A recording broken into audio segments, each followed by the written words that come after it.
Hello and welcome to Unit 4. This is part 1 of our Unit 4 video presentations for EDSE 673. As a review from our previous unit, we were focusing on evidence-based practices and research on these practices. So we discussed what works websites. We had an assignment focused on those and their application to our skill building workshop assignment.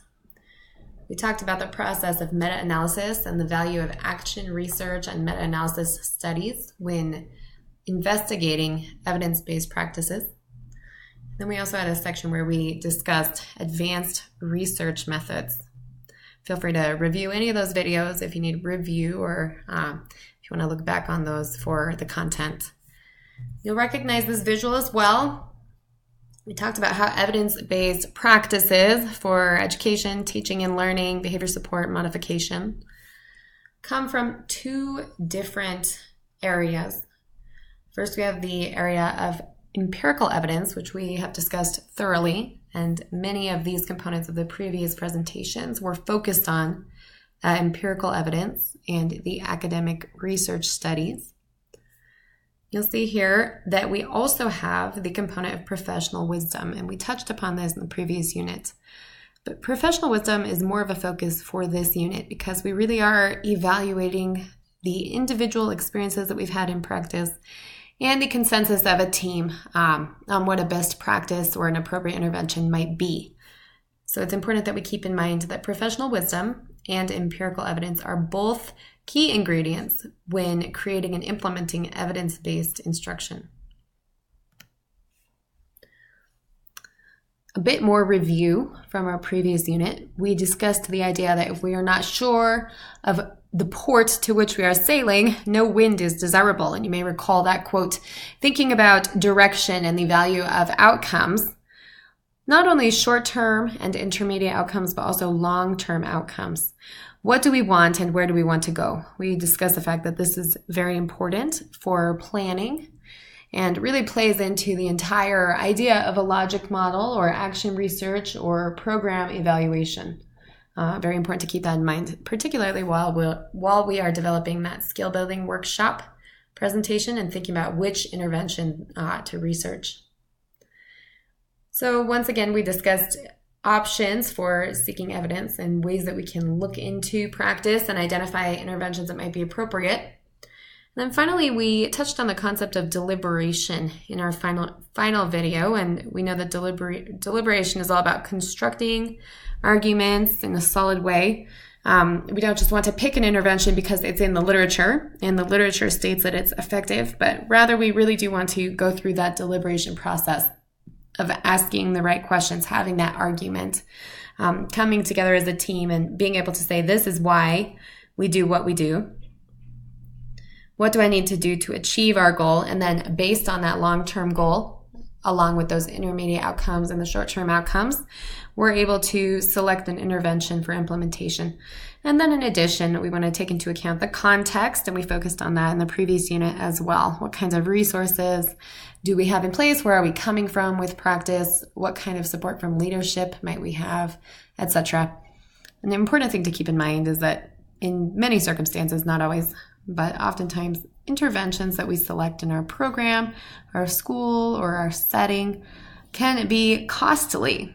And not only can they be costly on a financial level, but they can also be time consuming and training can be extensive. So it's very important that we don't just select an intervention based on what we might read in our article, but rather that we take the time to go through this deliberation process.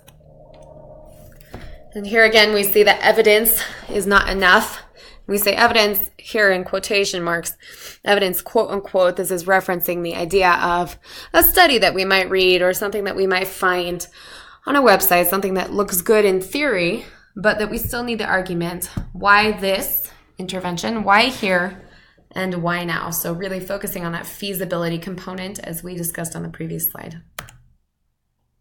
We've got the working definition of deliberation here as a review, and these are all the members coming together to weigh the evidence, relate the evidence to the problems and the outcomes and the setting, and then just to ascertain goodness of fit. This requires evidence combined with argument.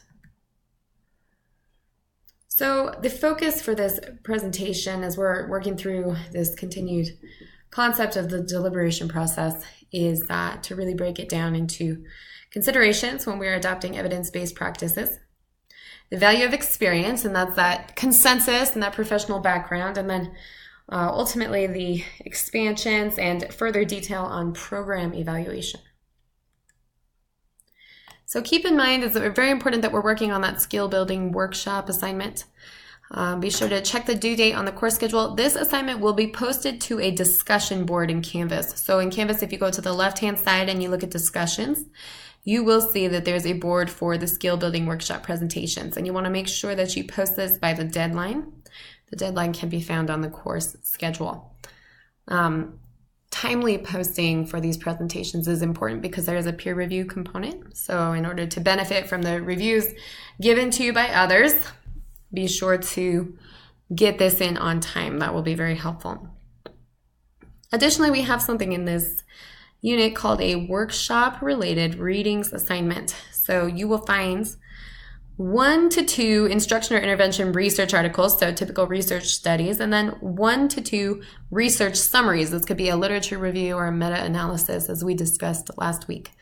And the reason that we say 1 to 2 here is because you will have 2 readings total, but we include the option for you to choose 2 research articles or 2 research summaries or 1 of each, but it will be 2 readings total.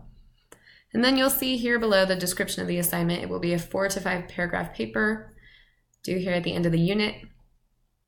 You'll introduce your papers, you'll describe them with their topics and findings, and then you'll connect them. You'll be talking about implications of the papers or the articles that you selected in relation to the focus of your skill building workshop. So as you select articles, please keep this project in mind.